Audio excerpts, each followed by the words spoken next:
Expectation এত high, না পেলে আমরা কষ্ট পাই। তাহলে বিষ্ণু বলেছেন, হয় স্ট্রেঞ্জার নয় ট্রাভেলার, এইভাবে থাকো। ওয়া ইযা আমসাইতা ফালা তানতাযিরিস সাবাহ ওয়া ইযা আসবাহতা ফালা তানতাযিরিল মাসা। আব্দুল্লাহ, যখন সকাল হবে সন্ধ্যার এক্সপেক্ট করো না, যখন সন্ধ্যা হবে সকালের এক্সপেক্ট করো না। সকালবেলা তুমি বিশাল আশা নিয়ে বসে থেকো না যে সন্ধ্যা পর্যন্ত বাঁচবা। যদি বাঁচো, সন্ধ্যা পাও, ভালো, আলহামদুলিল্লাহ। না পাইলে রবের সাথে সাক্ষাতের জন্য রেডি, তাও আলহামদুলিল্লাহ। ঠিক কিনা বলেন? এটা হইতে হবে mindset. Expect less, never be greedy. প্রত্যাশা কম রাখেন, আপনি হ্যাপি হবেন। কিন্তু আমাদের মধ্যে অনেক এক্সপেকটেশন, যেটা আমাদেরকে কষ্ট দেয়, অসুখী বানায়। আরো লাগবে, আরো লাগবে। অনেকের মধ্যে, সবার না, অনেকের মধ্যে এই প্রবণতা আছে না নাই?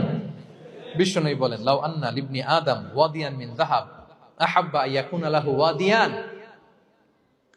প্রত্যেক বনি আদমকে যদি একটা করে স্বর্ণের পাহাড় বানায় দেওয়া হয় বা উপত্যকা বানায় দেওয়া হয়, সে চাবে আরো একটা স্বর্ণের পাহাড়ের মালিক কিভাবে হওয়া যায়।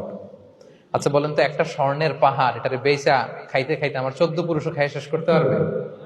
তার একটা দিয়ে আমি কি করব? কিন্তু বিষ্ণু বলেন, অনেকের প্রবণতা আরেকটা চায়। ওয়ালা ইয়ামলা আফাহু ইল্লা তুরাব। কবরের মাটি ছাড়া তার এই আশা, ভরসা, প্রত্যাশা কেউ থামাতে পারবে না। তাহলে আমরা যেন গ্রিডি না হই, লোভী না হই, আমাদের এক্সপেকটেশন যেন কম থাকে।